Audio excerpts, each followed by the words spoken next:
Hey everyone, this is ITB Jude coming at you. It's been a hot minute since I started recording. Figured I'd do a little intro on the game itself. We're talking of Game of Empires.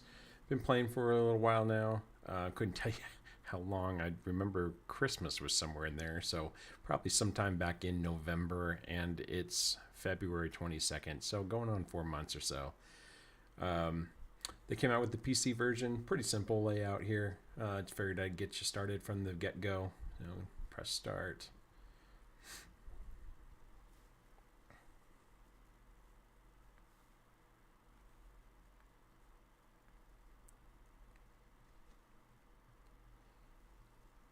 Loving the game so far. The devs definitely seem to listen to ideas, and they've made quick changes. So when you have complaints, it is nice that they're responsive. So if that helps out any, I know we've all had our experiences in other groups or other games. I apologize. When you log in, you're going to see your city. If you're brand new to the game, it'll start you in a tutorial. I'm not going to take you on that part. I am at almost 20 million power, might, whatever you want to call it. And my prosperity level, just to give you an overview, is at 7 million. So prosperity is based on your development as far as your research. When you start the game and you're brand new to it, you have very minimal research abilities. You're going to only have one tech tree open at a time, and this little wheel over here that opens up later when you have the docks available to you. But as it starts, it's just the one tech tree. You have to pay some money to unlock the others. I highly recommend that. Open up all four. It's the only way to be using all that resource that you're getting at the beginning. It makes it all worthwhile. There's also super villagers that gather faster, gather more, and they are good to unlock as well when you have to start putting in more buildings and doing more stuff around the board. So, what you'll see when you zoom out, you're going to start in zone 1. If you look in the upper right hand corner, there's a map. You're not going to be able to see everything. There's a fog that's usually up, but when you look at this map, there are different zones. And kind of zooming further out because they are actually only showing me zone 3 in that new picture. So zoom out further. All right, so zone 1, you're going to have shrines out here, and these shrines are kind of something that you're going to go after. If you're starting on a new server, try to find an alliance that is already kind of working towards those shrines. That's going to kind of give away that somebody knows what they're doing. They're from a previous server, something like that. Different groups start off in different areas. I'm more of a bottom right kind of guy. I like to work from the south and work my way north. Feels like I'm progressing.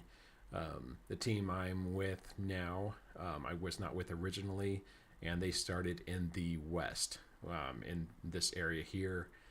They grabbed a couple of these shrines. I think they had almost all of them actually at one point. But as we progressed in the game and moved further inland, we started grabbing other shrines that and giving the other ones away to other groups so they could grow back in zone 1, zone 2. And then coming across this sea was a big one for us. And you work your way to the middle of the map. That's the style of the game. Everyone trying to grab up that space. There's really only 5 teams on this server. As we start to combine with each other, you kind of get to work with them a little bit more closely. By the time we got into the middle of the map, it was just 3 teams. A 4th one did try to move in there as well, but it didn't work out too well for them, so we stuck with 3. We play pretty nicely together. We have our moments, but for the most part, it's all good stuff. The one thing I miss is that there used to be it was like a second and a third temple. They were gates to get to the ancient temple. So there was no doors on the, we're going to call it the west and the east. It was just in the south entrance, right up against the mountains in the back. So you had to come through 3 gates I kind of miss that. I think that there's some other servers that were struggling with those gates. They couldn't seem to get through. They weren't working as a team with everybody. Um, but we've had some great teamwork on this server, and we've all found our way. What we've done at this point is just kind of set up our camps. My alliance, known as Wars, is on the west side. DSSN kind of set up more on the east side, and then Ragnarok, formerly known as Legion, they set up on the south side. When there was only one entrance, it was a heck of a thing having all the camps just on the south side. As you can see, there's a lot of camps.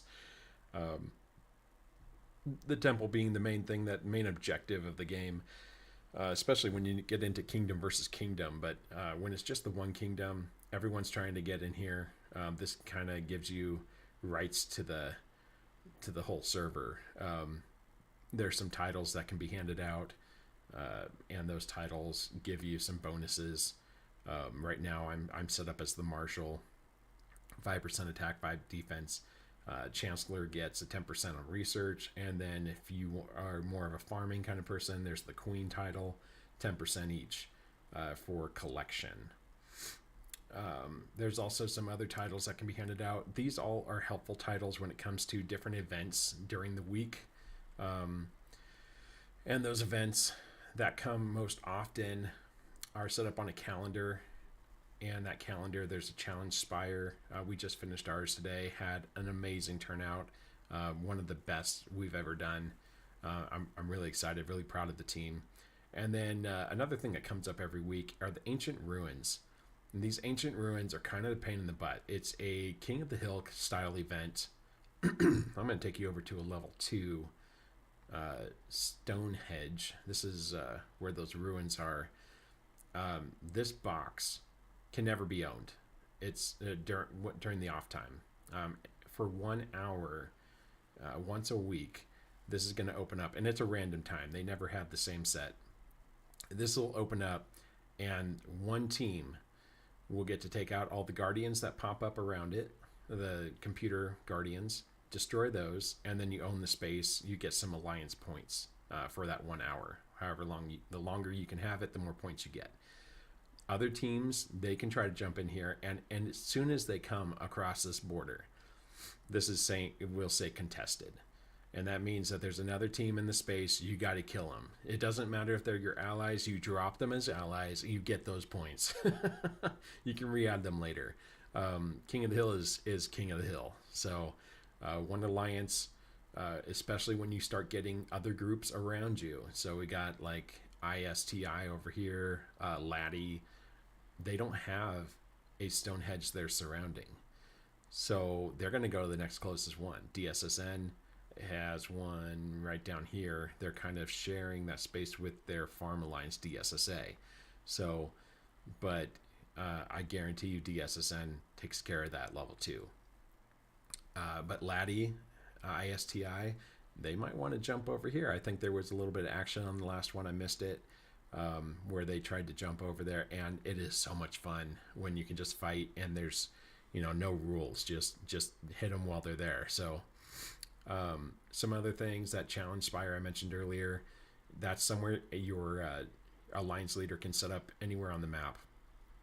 I try to move it based on where we are working the most together. When we moved to this zone 3, I tried to set it up kind of where our goal shrine was. So I gave it a little bit of space. You'll see that it's kind of just up here a little bit. And then that way we had some space to set up all our camps.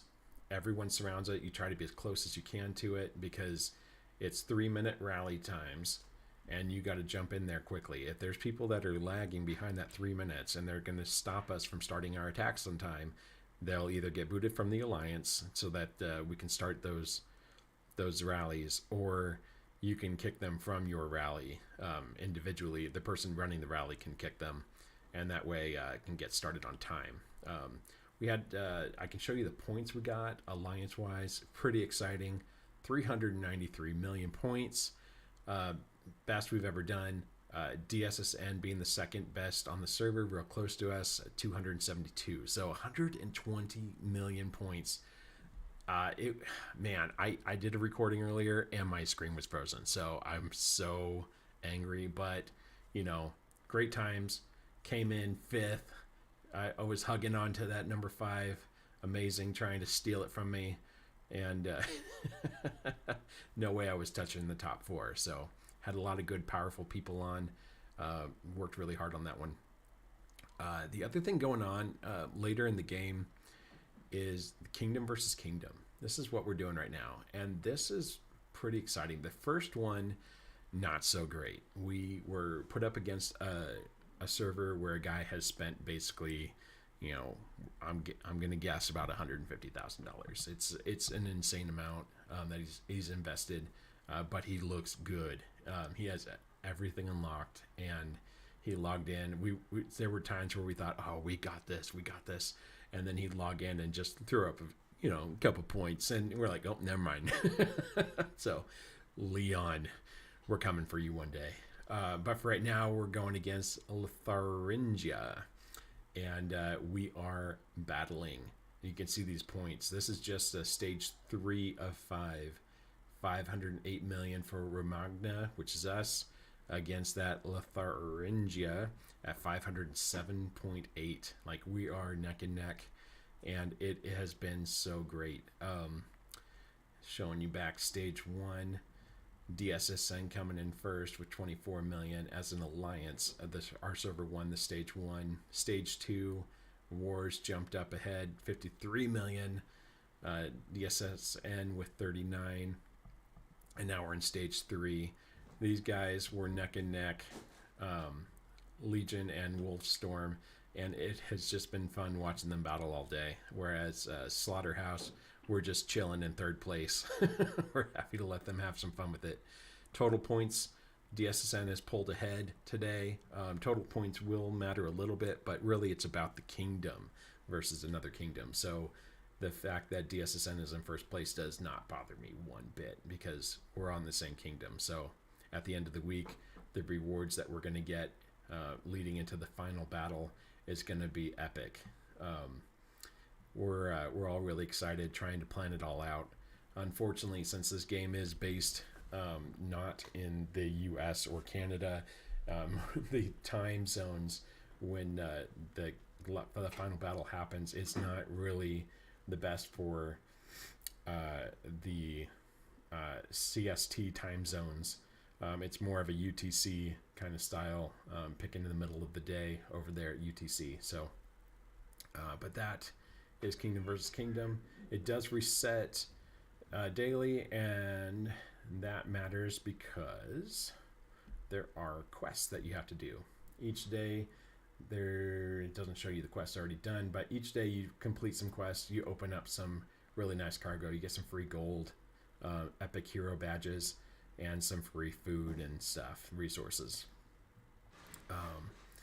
All of that matters because leveling up your heroes. Jumping over here, there's a pile of heroes. They all have different skills.